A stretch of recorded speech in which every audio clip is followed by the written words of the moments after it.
You cannot change a person without changing his beliefs. You can give lectures, you can give speeches, you can give references, you can motivate them, you can shout at them, you can scream at them, you can reprimand them, you can give them incentives, you can give them awards, but you cannot change a person without changing his beliefs. He doesn't believe in punctuality. You can say program will start on time. He'll say, everybody says, but it won't start.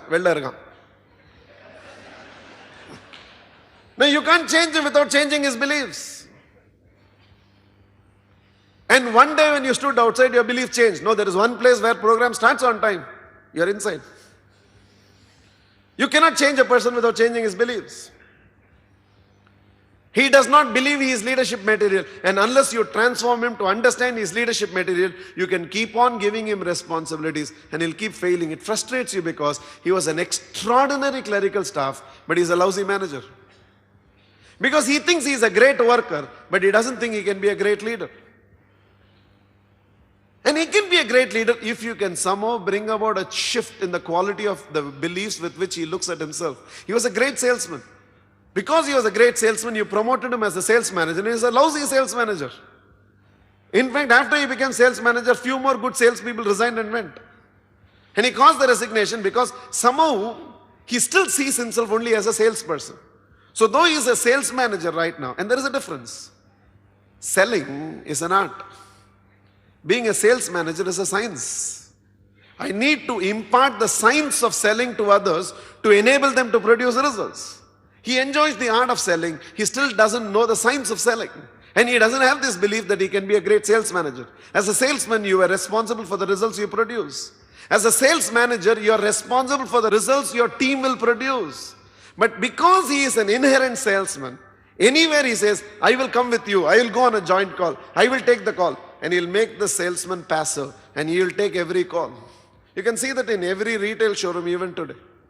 The moment an important customer comes, the main guy in the business will step forward and say, I will take care of this customer. What for service?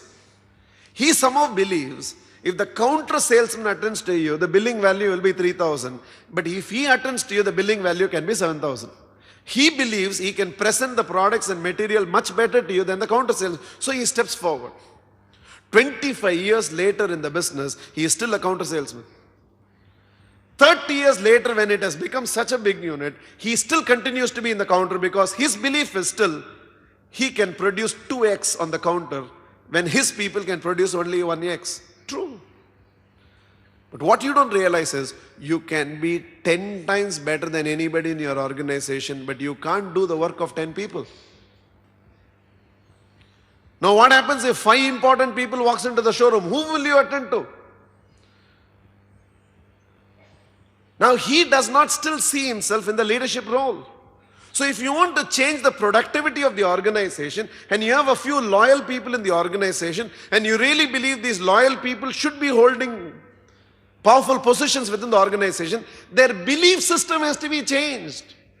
And the first shift in leadership is he has to be made to understand your success is no more by the results you produce, but your success depends on the results you get other people to produce. You work for 8 hours and you produce 8 hours of results. Now you work for 8 hours and you have to produce 80 hours of results by getting the remaining 10 people to produce results. And without transforming that belief system, shifting the chair, shifting the salary structure, shifting the designation, shifting the place from which he will operate, will not shift the results he is producing.